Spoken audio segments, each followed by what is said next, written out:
Welcome back to the deep dive.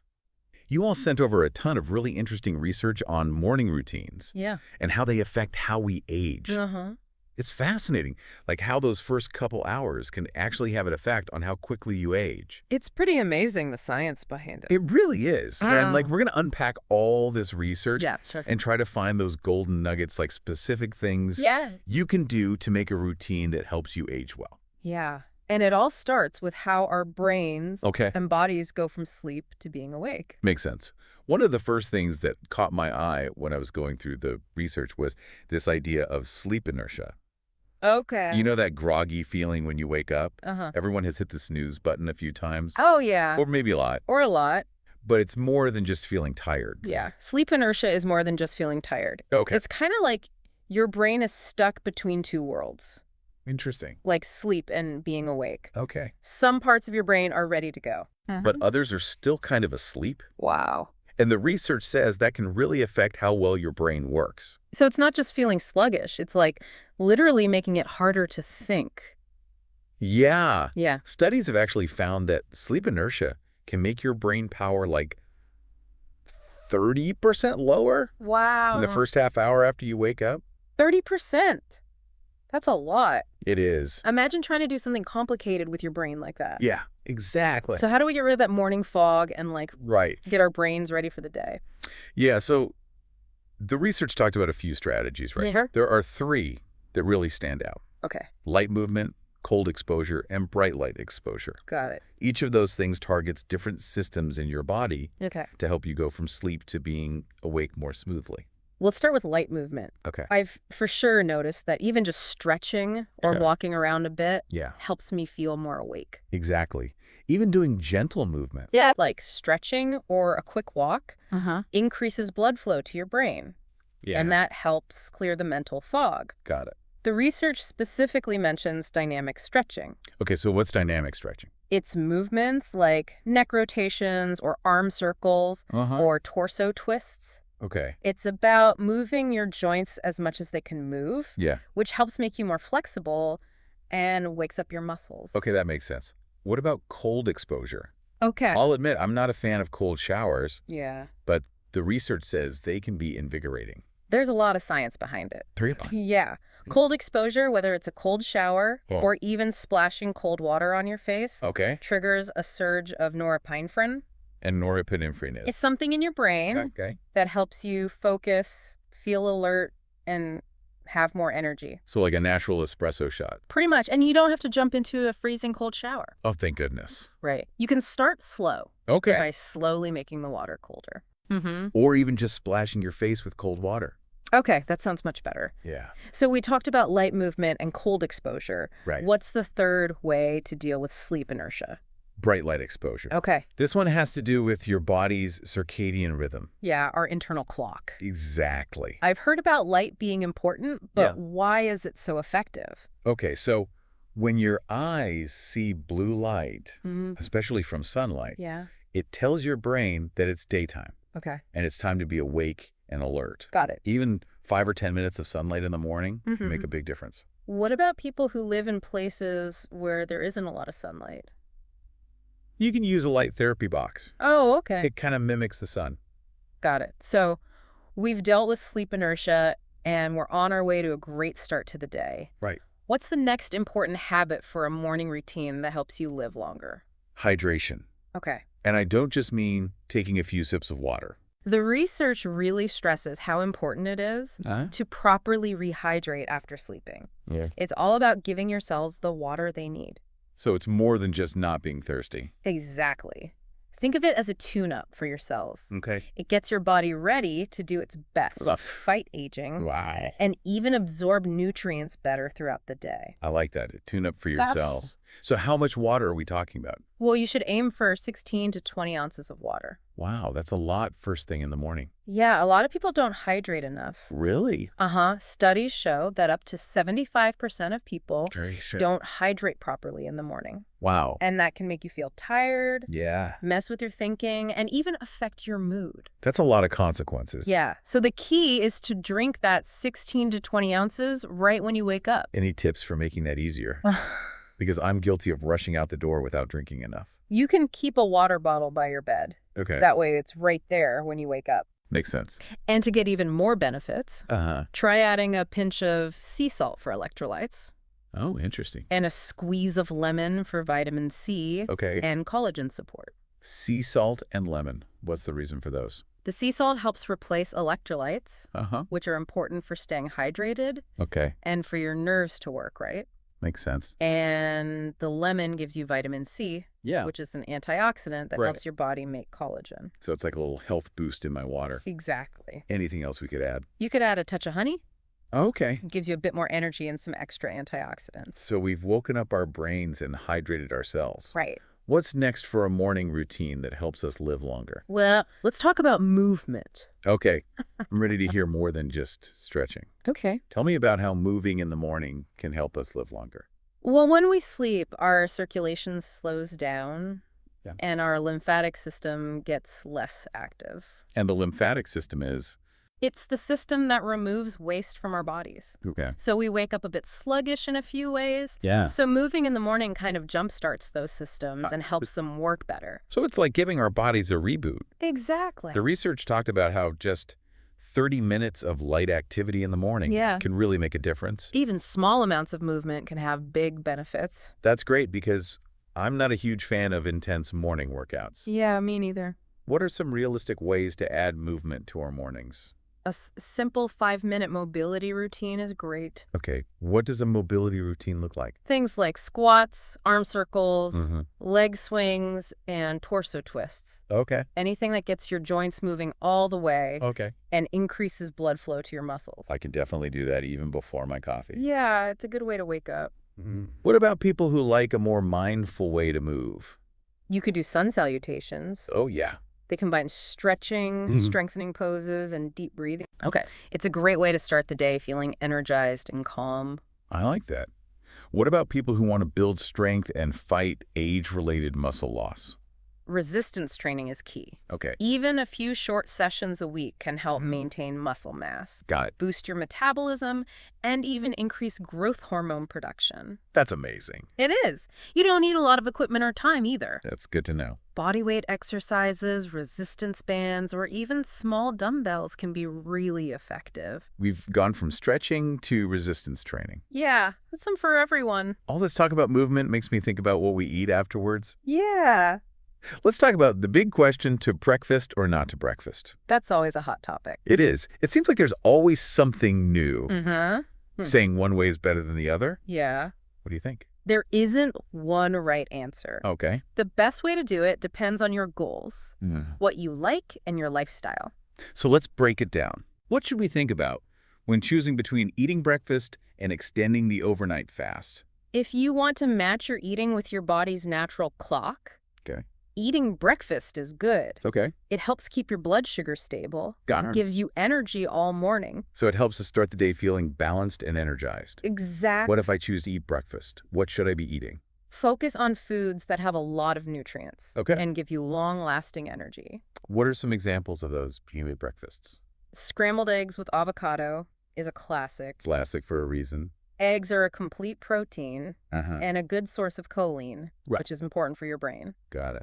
Avocado gives you healthy fats to keep you feeling full. That sounds great. What else? Greek yogurt with berries and nuts is another good choice. Oh, yeah. Greek yogurt is full of protein and probiotics, which are Wow. good for your gut health. Yeah. And berries are packed with antioxidants and fiber. Okay, so those are some good options if you eat breakfast. Yeah. What about the other side, intermittent fasting?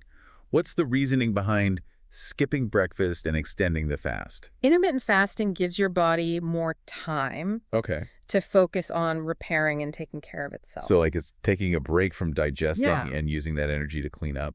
Pretty much. And when you're fasting, Uh-huh. something called autophagy is increased. We talked about autophagy before. Yeah. Can you remind us what it is? It's like your body's internal recycling system. Okay. It gets rid of damaged parts of your cells and makes new, healthier cells. So by skipping breakfast, we're basically helping our bodies clean up Exactly. and making new cells. Yeah. And besides autophagy, Okay. intermittent fasting can also make your body better at using insulin. Which is important It because... helps keep your blood sugar stable Got it. and prevents type 2 diabetes. Okay. It can also help you lose fat. which is good for our overall health? Right. This is all making sense. So for someone who's new to intermittent fasting, how should they start? You can start with a 14.10 fasting window. Okay, what does that mean? You fast for 14 hours Okay. and then eat for 10 hours. Right. So you could finish dinner at 8 p.m. Yeah. and eat breakfast at 10 a.m. the next day. That seems manageable. Yeah, just listen to your body and adjust as you need to. Good advice as always. And if you have any health conditions, Yeah. talk to your doctor before making big changes to your diet. Okay, whether we eat breakfast or do intermittent fasting, Uh-huh. there's one thing we should all focus on in our morning routine: What's that? antioxidants. Oh, yeah. Those are important. They protect our cells from damage They do. caused by free radicals. Uh-huh. Free radicals can lead to aging and disease. It's like having a shield to protect our cells from everyday damage. Yeah, think of antioxidants as bodyguards for your cells. I like that. They're always working to keep your cells safe. So no matter what we eat, Right. we should try to eat more antioxidants. Sure. Remind us about some of the best sources of antioxidants. Blueberries are great. Love blueberries. They're full of anthocyanins, Okay. which are powerful antioxidants Right. that can protect your brain cells. Wow. Dark chocolate with at least 70% cocoa is also good. Really? So chocolate is actually healthy. Well, the dark kind is. Good to know. And nuts and seeds like almonds and walnuts Oh. have lots of antioxidants, healthy fats, and vitamin E. I eat those all the time, so I'm already getting those benefits. Yeah. What are some other ways to get antioxidants in the morning? Overnight oats are a good option. Oh yeah, I love overnight oats. You can add all sorts of antioxidant-rich ingredients. Like, Try rolled oats, almond milk, chia seeds, and cacao nibs. that sounds delicious. Yeah, and you can add fresh berries or nuts in the morning, too. I love that.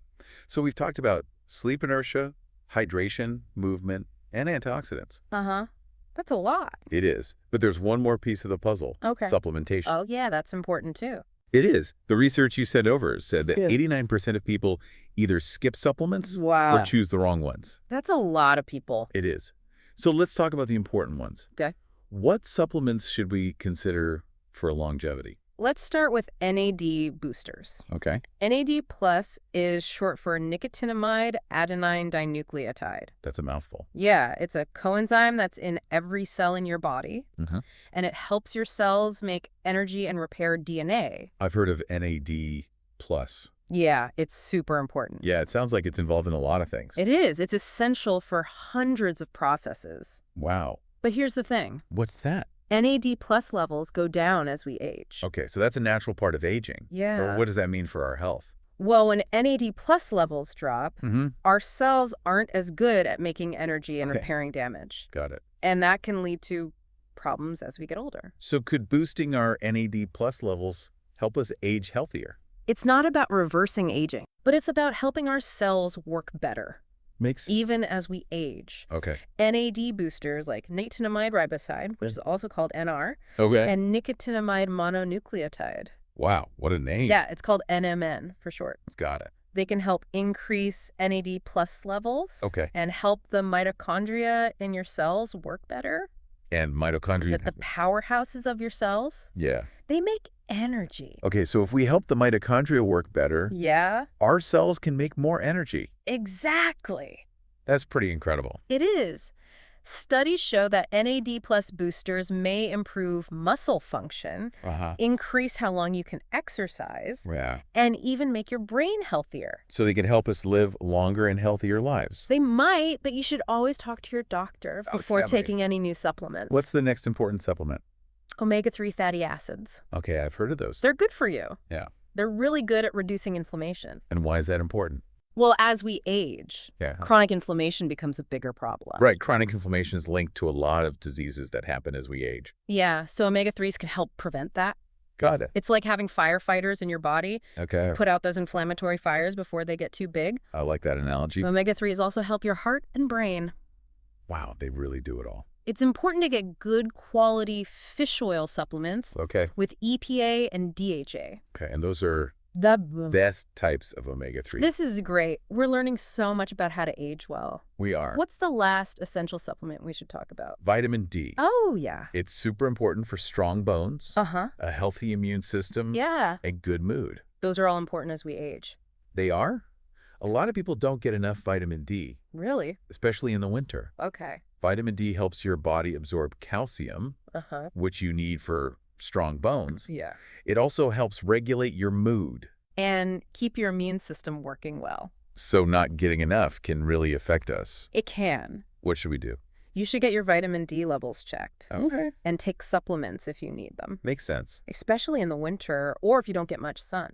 So we've talked about 3 essential supplements: Yeah. NAD boosters, One. omega-3s, Right. and vitamin D. Those are the key ones. Are there any others people might want to look into? There are a few. Okay. Curcumin. Okay. It's a strong anti-inflammatory found in turmeric. It can help with joint pain and heart health. Okay. Magnesium is another one. Got it. It's involved in tons of processes in your body, Wow. and it helps with muscle recovery and stress. Okay. And probiotics are always good. Yeah, I've heard about those. They help your gut health, Mm-hmm. which is connected to pretty much everything. So there's a lot to think about when it comes to supplements. Yeah, but it's about finding what's best for you. That's great advice. We've covered so much in part 1. We have sleep inertia, hydration movement, Yeah. nutrition, Uh-huh. antioxidants, That's and now supplementation. It's a lot, but it's all important. It is. Before we wrap up part 1, Okay. are there any key things you want listeners to remember? The choices we make in the morning really affect how we age.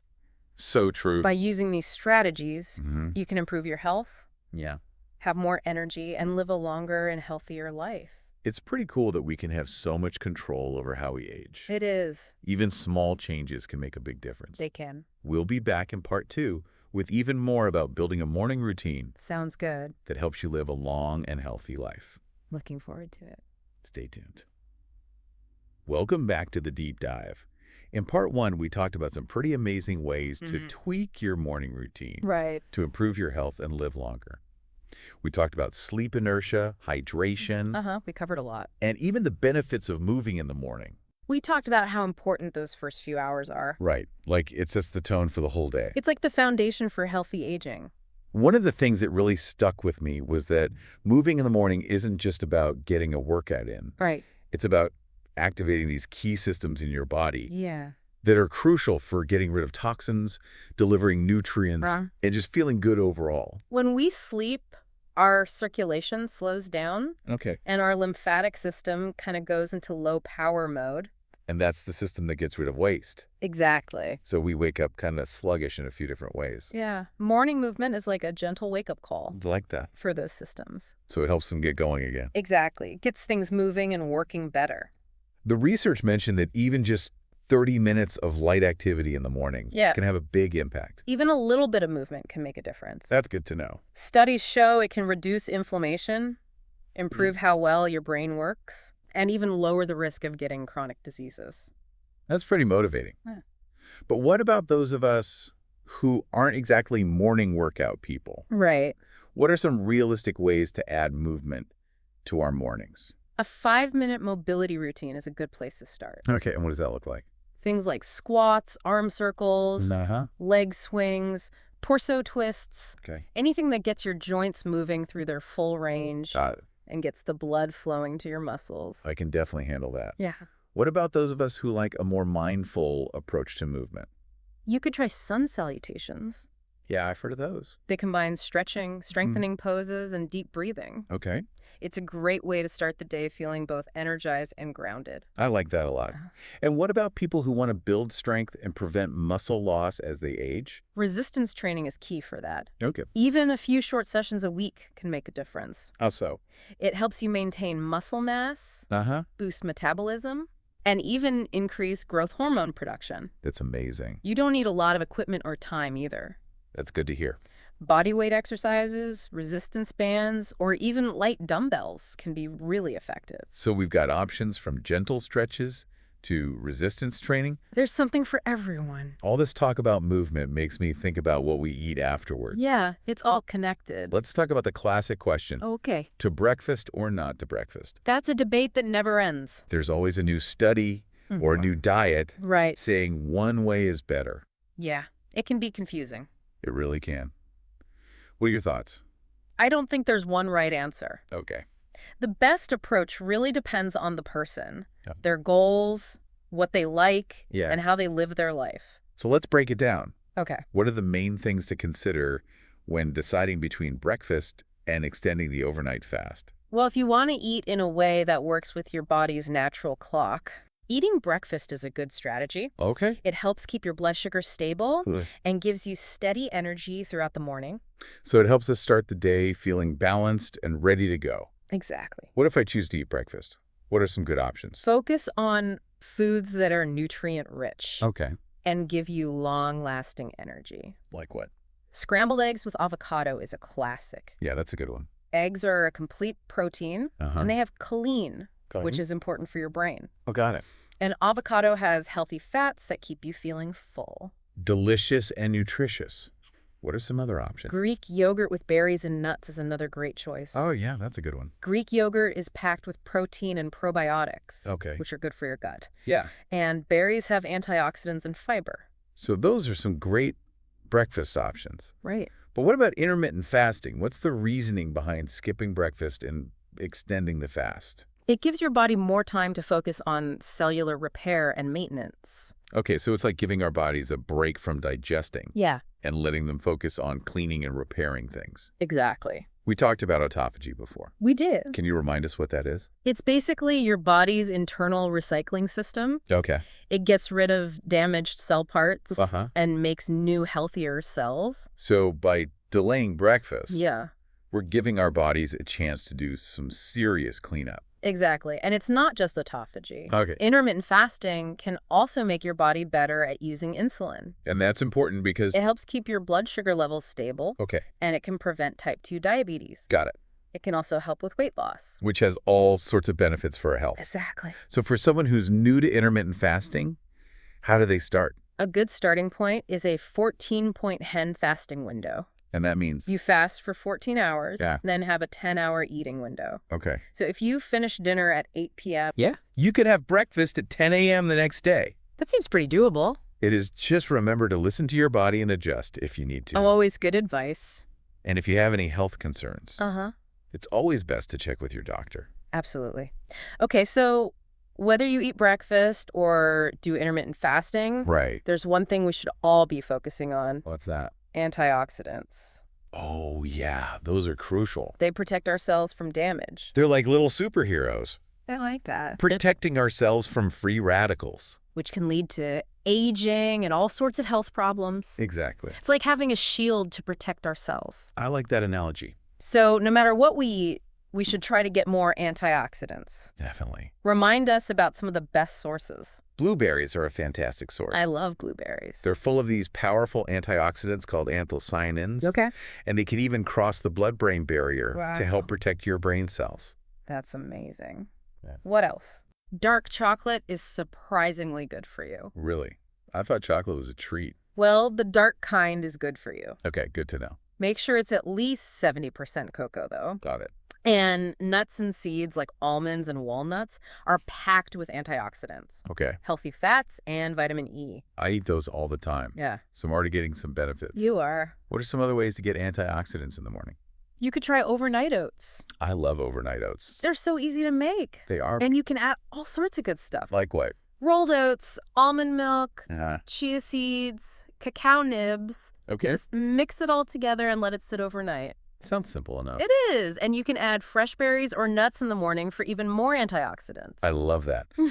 So we've talked about morning movement, Uh-huh. the breakfast versus fasting debate, Right. and the importance of antioxidants. We covered a lot. We have. What's coming up in part 3? We'll be talking about a few more strategies for creating a morning routine that supports not just your physical health, but also your mental and emotional well-being. I can't wait. Stay tuned for part 3, where we'll continue exploring the amazing world of morning routines It's going to be good. and how they can impact your health and longevity. Welcome back to the Deep Dive. In parts 1 and 2, we explored a bunch of strategies Yeah. for creating a morning routine that helps us age well. We talked about a lot of stuff. We did. Yeah. From sleep inertia and hydration Huh? to movement, nutrition, Right. and antioxidants. It's all connected. It is. And I'm really excited about this last part Yeah. because we're going to talk about some things Okay. that go beyond just physical health. We're going to dive into the mental and emotional parts of a Right. good morning routine. Because well-being is more than just our physical health. It is. It's about taking care of our minds and spirits, too. One thing that's helped me a lot Uh-huh. is adding mindfulness to my morning routine. Mindfulness has become really popular. Yeah. And for good reason. Yeah. The research shows that it can have a big impact on our mental, Okay. emotional, and even physical health. I've definitely noticed a change since I started doing it. That's great. I feel calmer, more focused, Yeah. and better at handling stress. That's awesome. And it's not just you. Okay. Studies show that mindfulness can reduce stress and anxiety, Wow. sleep, boost your immune system, and Sure. even slow down aging. And that's pretty impressive. Yeah. But for people who are new to mindfulness, Yeah. it can seem a little intimidating. Right. Where do you even start? One simple but effective way is mindful breathing. Mindful breathing. Yeah, it's about focusing on your breath. Okay. Notice the air going in and out. Uh-huh. Feel your chest and belly rise and fall. Okay. You can do this for a few minutes each morning. Got it. Just sit comfortably or lie down. That sounds really simple. It is. Nice. And if your mind wanders, Which it probably will. it happens to everyone. Just gently bring your attention back to your breath. So it's not about clearing your mind completely. Not really. It's more about noticing your thoughts and feelings Right. without getting carried away by them. Makes sense. It's about being present and not judging yourself. I like that it takes the pressure off. Another good mindfulness practice is gratitude. Oh, I love that. It's really powerful. Yeah. Each morning, think about a few things you're grateful for, Okay. big or small. Uh, The sunshine, your coffee, yeah. the birds singing, your loved ones. It's about focusing on what we have Exactly. instead of what we don't. And the more you do it, Yeah. the more you'll feel a sense of abundance I and agree. appreciate what you have. This has been such a great conversation. I agree. We've learned so much about morning routines, We have. from the science of sleep and hydration Yeah. to movement, nutrition, Uh-huh. and mindfulness. It's all important. It is. I feel like I have a whole new set of tools for making my mornings work for me. The most important thing is to find what works best for you. That's so true. There's no one right way. Experiment, have fun, Yeah. and make a routine that makes you happy. A morning routine that sparks joy. I love that. Yeah. And if anyone's feeling overwhelmed, Yeah. just remember that even small changes can make a difference. They can start with one thing and go from there. Awesome advice. Yeah. So to everyone listening, Yeah. I hope you'll use these ideas to create a morning routine Yeah. that nourishes your body, mind, and spirit. It's a great way to start the day. Remember, a better tomorrow starts with a powerful morning. Thanks for joining us on this deep dive It was fun. into the world of morning routines. We'll see you next time for another fascinating exploration.